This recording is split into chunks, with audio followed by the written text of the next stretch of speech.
Hello বন্ধুরা, কেমন আছো তোমরা সবাই? তোমরা আগের ভিডিওতে কমেন্ট করেছিলে তাল গাছ এঁকে দেখা। খাতার বাঁ পাশে আঁকছি ইজি ভাবে একটা তাল গাছ। এই ভিডিওটা ছোটদের জন্য। প্রথমে একটা ক্রস করে তাল গাছের পাতাগুলো করে তারপরে গুড়িটা করে নেবে।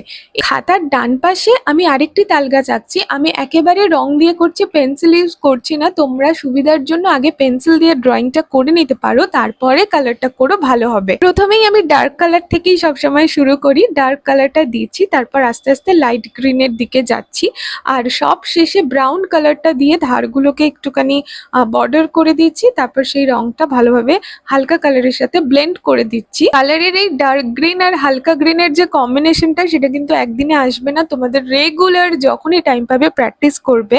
যত বেশি প্র্যাকটিস করবে তত বেশি তোমাদের ড্রয়িংটা খুব ভালো হবে। গাছের গুঁড়িটাও করে নিচ্ছি। এবার তোমরা বলো তোমাদের ভিডিওটা কেমন লাগলো, আর কি কি দেখতে চাও কমেন্ট সেকশনে জানিও। আজকের মতো বাই।